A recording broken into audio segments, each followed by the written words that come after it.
Namaskar Mandali, welcome back to Law Minded DNM and our IPR Module Wise series. आज आपला module 1चा part 5 आहे, economic analysis of IPR. Okay, let's dive into this. इकॉनॉमिक्समध्ये ना monopoly किंवा एकाधिकार नेहमी वाईट मानला जातो, कारण मोनोपोली आली की प्राइसेस वाढतात, बरोबर? मग कानून स्वतःहून IPRच्या नावाखाली मोनोपोली का तयार करतो? एक्झाममध्ये हा 13 मार्क्सच्या इकॉनॉमिक पॅराडॉक्स आला तर कसा लिहायचा? चला डिकोड करूया. आता एक अकॅडमिक डिटेक्टिव्ह प्रमाणे या सेंट्रल मिस्ट्रीकडे पाहूया. साधारणतः इकॉनॉमिक्स मोनोपोलीजचा तिरस्कार करतो. का? कारण मोनोपोली असेल तर मार्केटमध्ये कॉम्पिटिशन नसते आणि प्राइसेस आकाशाला भिडतात. तरीही इंटेलेक्च्युअल प्रॉपर्टी लॉ इंटेन्शनली ही मोनोपोली तयार करतो. हा पॅराडॉक्स आहे. कानून अशी वाईट गोष्ट स्वतः का बनवतो याचंच उत्तर आपल्याला शोधायचं आहे. तर एक्झाममध्ये हा 13 मार्क्सचा प्रश्न आला तर उत्तरपालिकेची ब्लूप्रिंट अशी असायला हवी. पहिला मुद्दा, द फ्री रायडर प्रॉब्लेम. दुसरा, द कोर ट्रेड ऑफ. तिसरा, मॅक्रो इकॉनॉमिक बेनिफिट्स. चौथा, इकॉनॉमिक कॉस्ट्स. आणि पाचवा, शेवटचा मुद्दा म्हणजे कन्क्लुजन. ही ब्लूप्रिंट फिक्स ध्यानात ठेवा. चला तर मग सुरू करूया भाग 1 पासून. इंट्रोडक्शन आणि द फ्री रायडर प्रॉब्लेम हे एक्झॅक्टली काय आहे ते समजून घेऊया. इकॉनॉमिक्समध्ये ना आयडियाज किंवा इन्फॉर्मेशन हे पब्लिक गुड्स आहेत. त्यांचे 2 स्वभाव असतात. पहिला आहे नॉन रायव्हल रेस, म्हणजे मी एक आयडिया वापरली म्हणून ते दुसऱ्यासाठी कमी होत नाही. आणि दुसरा स्वभाव आहे नॉन एक्सक्लुडेबल, म्हणजे एकदा आयडिया बाहेर आली की लोकांना ती वापरण्यापासून रोखणे खूप कठीण असते. ती पब्लिक डोमेनमध्ये जाते. आणि हाच सर्वात मोठा प्रॉब्लेम आहे. समजा कोटी रुपये खर्च करून म्हणजेच R&D करून एक नवीन औषध बनवला गेला. जर IP लॉ नसता तर एक कॉपी कॅट कंपनी फुकटमध्ये ते कॉपी करेल आणि स्वस्तात विकेल. ते झाले फ्री रायडर्स. मग त्या ओरिजिनल इन्व्हेंटरचे R&Dचे पैसे कधीच रिकव्हर होणार नाहीत. म्हणून IPR मोनोपोली बनवतो ताकी या फ्री रायडर्सला थांबवता येईल आणि इन्व्हेंटरला त्याच्या मेहनतीचा मोबदला मिळेल. पुढे जाऊया भाग 2 कडे, द कोर ट्रेड ऑफ म्हणजेच मुख्य समतोल. पूर्ण IP इकॉनॉमिक्स ना एका ट्रेड ऑफवर चालते. एका बाजूला हे बेनिफिट, ज्याला आपण डायनामिक एफिशियन्सी म्हणतो. IPRमुळे इन्व्हेंटर्सला मोनोपोली मिळते, ज्यामुळे ते फ्युचरमध्ये नवीन शोध लावण्यासाठी मोटिवेट होतात. हा देशाचा फ्युचर फायदा आहे. पण याचं नुकसान काय? तर ते कॉस्ट, ज्याला इकॉनॉमिक्समध्ये स्टॅटिक इनएफिशियन्सी किंवा डेडवेट लॉस म्हणतात. मोनोपोलीमुळे इन्व्हेंटर प्रोडक्टची किंमत खूप हाय ठेवतो.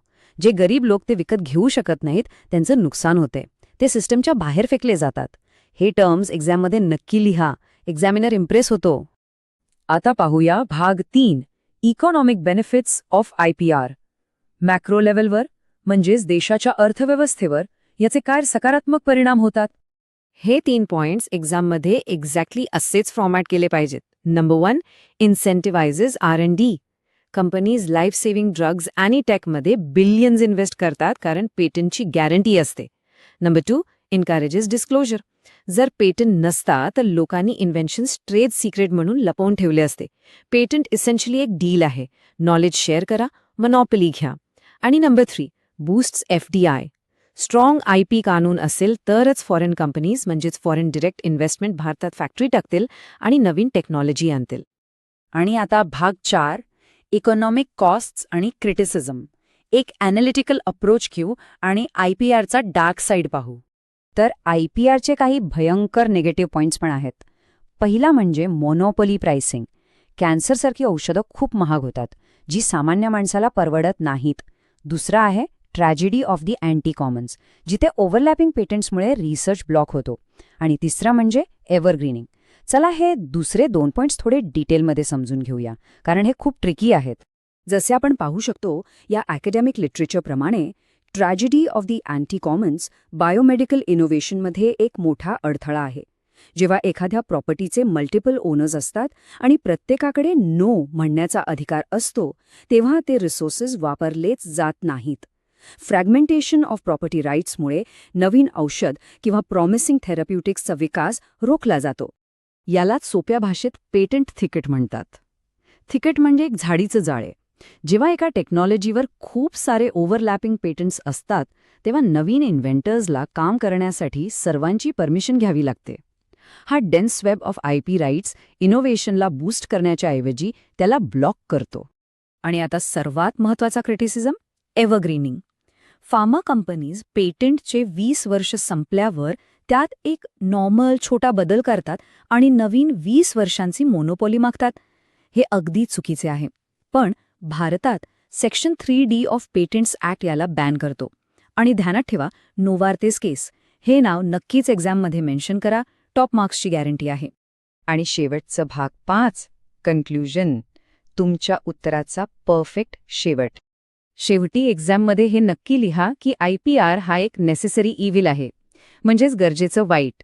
इकॉनॉमीला इनोव्हेशनसाठी मोनोपोली पाहिजे, पण सरकारने कंपल्सरी लायसेन्सिंगसारखे टूल्स वापरून पब्लिक इंटरेस्ट प्रोटेक्ट केला पाहिजे. हाच तो बॅलन्स आहे जो IP लॉस साधण्याचा प्रयत्न करतो. एक्झाममध्ये 13 मार्क्ससाठी हे economic terms, free rider, deadweight loss, evergreening नक्की लिहा. एक्झामिनर तुम्हाला टॉप मार्क्स देईल. ह्या मॉड्यूलची PDF आपल्या टेलिग्राम चॅनलवर दिली आहे. लिंक डिस्क्रिप्शनमध्ये आहे. जर हा इकॉनॉमिक कन्सेप्ट क्लिअर झाला असेल तर व्हिडिओला लाईक करा, सबस्क्राईब करा आणि कॉमेंट्समध्ये सांगा पुढचा पाठ लवकर आणू का? Keep learning, stay legal. जय हिंद, जय महाराष्ट्र.